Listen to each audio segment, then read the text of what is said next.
Pagi ini kita akan bersama-sama membaca firman Tuhan yang terambil dari kitab Roma pasal yang ke-11 ayat 33 sampai ayat 36. Kitab Roma pasal 11 ayat 33 sampai 36 kita akan membacanya saling sahut bersahutan, saling ganti bergantian. Oh alangkah dalamnya kekayaan, hikmat dan pengetahuan Tuhan. Sungguh tak terselidiki keputusan-keputusannya dan sungguh tak terselami jalan-jalannya. Ayat 34. Sebab siapakah yang mengetahui pikiran Tuhan? Atau siapakah yang pernah menjadi penasehatnya? Atau siapakah yang pernah memberikan sesuatu kepadanya sehingga ia harus menggantikannya? Sebab segala sesuatu adalah dari Dia dan oleh Dia dan kepada Dia. Bagi Dialah kemuliaan sampai selama-lamanya. Saudara-saudara yang dikasihi Tuhan, hidup ini seringkali kita menemukan sebagai orang yang beriman ketika Tuhan kita tidak dimengerti. Kenapa demikian? Ketika Tuhan tidak dimengerti, saya ingin hubungkan dengan dilema kehidupan kita yang terjadi dan seringkali kita tidak mengerti. Seringkali ada pertanyaan seperti ini, mengapa Tuhan mengizinkan ini terjadi? Lebih spesial lagi, mungkin di antara kita, mengapa ini menimpa saya? Hal inilah yang kita tidak mengerti. Saya ingin membahas dua hal. Tentang keputusan Tuhan dan tentang kedaulatan Tuhan. Yang kita tidak mengerti. Keputusan Tuhan adalah kedaulatan Tuhan. Memang tidak perlu dimengerti. Dan Tuhan tidak punya kewajiban untuk menjawab. Kalau kita percaya Dia Tuhan. Memang ada sesuatu yang misteri di dalam keputusan. Saya mengambil istilah dalam pemikiran ilmu kalam. Tuhan itu gaib. Gaib. Bukan ilmu gaib, bukan. Tuhan itu gaib. Misteri. Tidak semua kita bisa mengerti. Karena Dia Tuhan. Dia roh. Dia berdaulat. Tetapi kalau kita baca bacaan kita tadi dari ayat 33. Oh alangkah dalamnya kekayaan. Saya mencoba mencari kenapa Lembaga Alkitab memakai kata "oh" untuk menunjukkan sesuatu yang tidak terduga, tidak bisa diungkapkan. Kata "oh" diterjemahkan apa? Ya selalu "oh" lagi.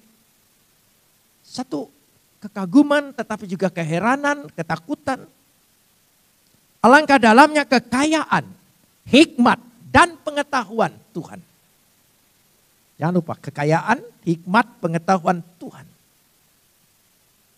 Dan sungguh tak terselidiki keputusan-keputusannya. Sungguh tidak terselami dan tidak bisa dimengerti jalan-jalannya. Jadi kalau sesuatu yang terjadi dalam hidup kita, itulah kemuliaan Tuhan. Itulah kegaibannya, itulah misterinya Tuhan. Dan itu membuktikan Tuhan itu roh. Sehingga disebut sebab siapa yang mengetahui pikiran Tuhan. Atau siapa yang terjadi. Yang pernah menjadi penasihat Tuhan. Saya percaya Tuhan itu sangat baik. Dan selalu baik. Dan tidak mungkin Dia mencelakakan kita. Ya, karena Tuhan itu penuh kasih. Tapi dunia yang kita tinggali, diami, huni ini adalah dunia yang sudah jatuh dalam dosa. Jadi kembali lagi, dosa itu fakta. Dosa itu hidup ada di tengah dunia. Sehingga acap kali bumi ini, dunia ini memberikan fenomena-fenomena. Jadi saya anggap virus ini fenomena. Banyak lagi fenomena kejadian-kejadian yang aneh, tidak masuk akal. Ya. Acap kali kita mencoba mencari jawabannya. Lalu kita tidak ketemu, tetapi kita mencoba membuat asumsi sendiri. Ketika kita membuat asumsi sendiri, ya tidak salah. Karena ingin memuaskan diri kita. Tapi jangan sampai asumsi kita itu kita paksakan pada orang lain. Oh, ini antikris telah datang. Tanda 66 sudah muncul dalam barcode. Saudara, itu asumsimu. Untuk dirimu boleh-boleh saja, sah-sah saja. Tapi ketika engkau berbicara kepada orang lain dan memaksa orang lain, itu tidak boleh. Karena ini fenomena.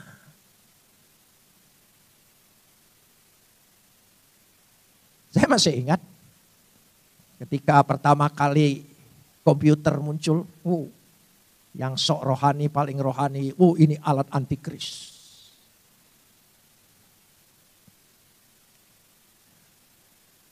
Ternyata semua pakai alat antikris tadi. Termasuk yang anti juga pakai. Pakai semua. Apa kita tidak malu sesungguhnya? Kadang-kadang orang beriman ini, tanda kutip, cepat sekali mengeluarkan pendapat, melontarkan sesuatu, dan tidak malu untuk meralatnya. Padahal sudah menyesatkan banyak orang. Orang-orang sekuler lebih berhati-hati kalau berpendapat. Karena dia harus punya argumentasi, metode apa yang diterapkan. Kita tidak asal bunyi.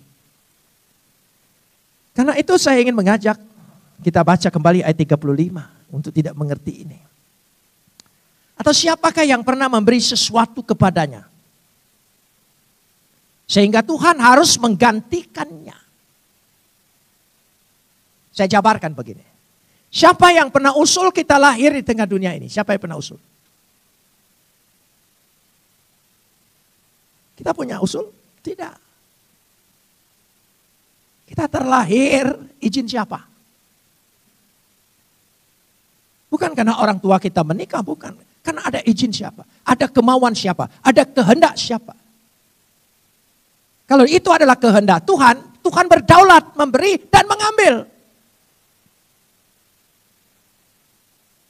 Mau tua, mau muda, mau bayi, mau sampai tua, kakek-kakek. Tuhan yang punya hak. Mari kita mensyukuri dan menikmati. Mengemban apa yang Tuhan mau. Harus disadari Tuhan itu. Ya, kita lihat dulu. Amsal 25 ayat 2. Amsal 25 ayat yang kedua. Kemuliaan Tuhan ialah merahasiakan segala sesuatu. Kemuliaan Tuhan. Kalau kita tidak mengerti apa yang menimpa kita dan yang terjadi dalam keluarga kita, hidup kita. Itu kemuliaan Tuhan. Kewajiban kita menyelidikinya raja-raja. Hanya raja-raja. Sebetulnya satu bahasa sindiran. Engkau mencoba menyelidikinya, kau tidak akan terselidiki, itu Tuhan. Karena itulah yang disebut bahwa Tuhan itu segala sumber. Sumber segala sumber itu Tuhan. Kewajiban kita adalah mengimani. Baru saja saya bicara, ini bagian misteri-misteri Tuhan yang mungkin merugikan, tidak menguntungkan, tidak sesuai dengan kehendak dan keinginan kita. Tapi ada juga sisi yang sangat baik. Yang kita tidak sadari sebuah misteri yang sudah ada dalam diri kita. Dan itu pekerjaan Tuhan. Efesus pasal 1 ayat 5. Efesus pasal 1 ayat yang kelima. Dalam kasih, Tuhan telah menentukan kita dari semula. Dari semula. Oleh Yesus Kristus untuk menjadi anak-anaknya. Sesuai dengan kerelaan kehendaknya. Karena kasihnya, kemurahannya. Berulang-ulang saya ingin tegaskan. Kita telah dipilih, ditentukan, ditetapkan untuk menjadi anak-anaknya. Itu kedaulatan Tuhan. Bukan karena istimewanya kita, kebaikan kita, kebolehan kita, ketaatan kita. Tidak. Itu kedaulatan Dia. Karena kasihnya, Tuhan itu adalah kasih. Cuma Efesus 1 ayat 5 ini, tolong ditayangkan terus. Supaya kita bisa meresapinya. Dalam kasih, dalam kasih. Dalam kasihnya itu apa? Karena begitu besar kasih Tuhan akan isi dunia ini, maka dia mengaruniakan anaknya yang tunggal. Dalam kasih. Kita lihat. Dalam kasih. Ya. Menentukan kita, menetapkan kita, memilih kita dari semula. Di dalam kekristenan ada istilah predestinasi. Predestinasi. Diawali dengan kata pre. Kata pre itu menunjukkan waktu. Waktu sebelumnya. Destinasi, destiny, tujuan. Tujuan. Jadi sebelumnya, sebelum segala sesuatunya, sebelum kita lahir, Tuhan sudah menentukan tujuan. Dan dia hanya memberikan dua pilihan, surga atau neraka. Selamat atau binasa. Dan dia sudah tentukan.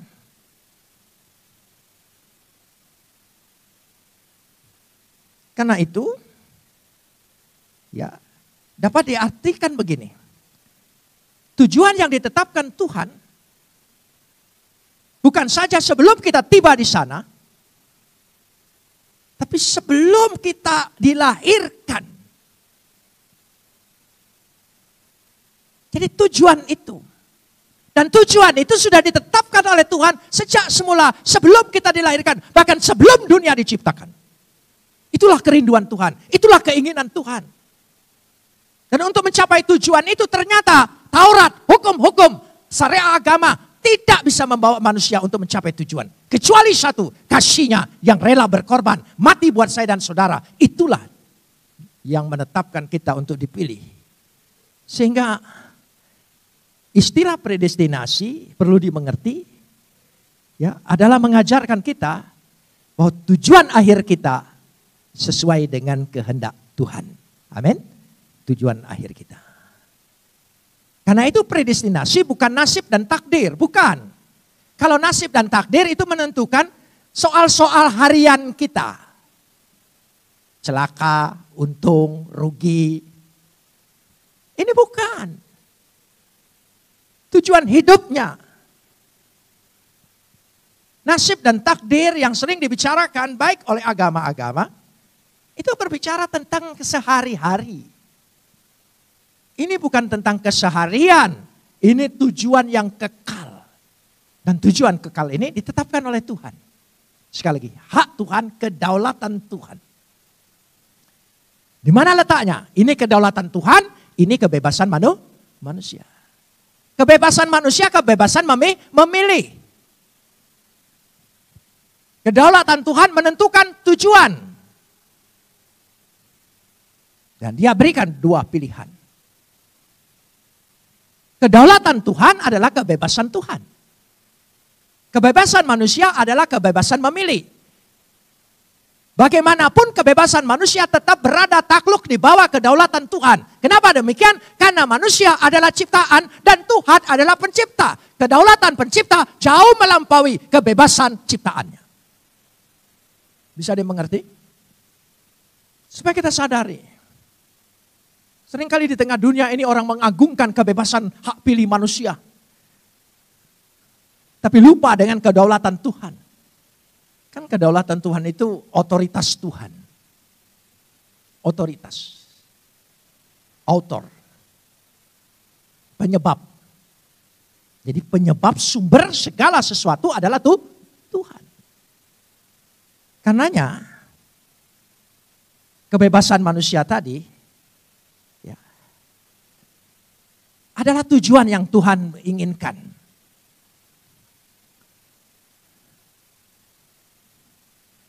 Saya ingin tegaskan supaya kita tahu apa yang diajarkan Alkitab dan apa yang dipahami oleh dunia. Supaya kita terbebas cara berpikir kita. Alkitab mengajarkan kita tidak percaya bahwa kita berada di tengah peperangan antara dua kekuasaan yang secara seimbang dan kekal. Kita tidak berada dalam peperangan.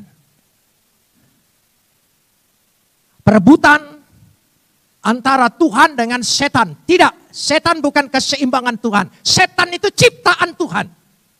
Malaikat yang memberontak, itu setan, diciptakan oleh Tuhan. Mana mungkin menjadi seimbang?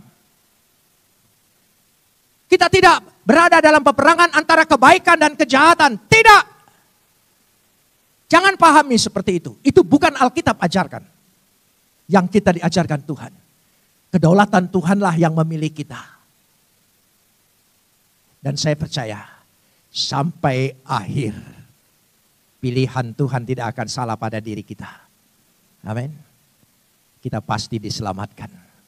Pasti. Di situ kepastiannya. Karena dia sumber segala sumber. Perhatikan sumber segala sumber. Bacaan kita tadi ayat yang ke-36. Ayat 36 dari Roma tadi. Sebab segala sesuatu adalah dari dia. Autor yang saya sebut tadi, penyebab. Otoritas Tuhan, authority Tuhan. Dan oleh dia, kepada dia, lanjutkan. Bagi dialah kemuliaannya sampai selama-lamanya. Jadi dia sumber. Dia yang menentukan. Tidak ada sesuatu yang terjadi di dunia ini tanpa seizin Tuhan. Termasuk virus ini. Bukan ini Tuhan yang buat. Tetapi ini adalah sekali lagi dikatakan diizinkan Tuhan terjadi. Kalau tidak diizinkan Tuhan, setan pun tidak berani menggoda Ayub. Itu kisah narasinya kita lihat.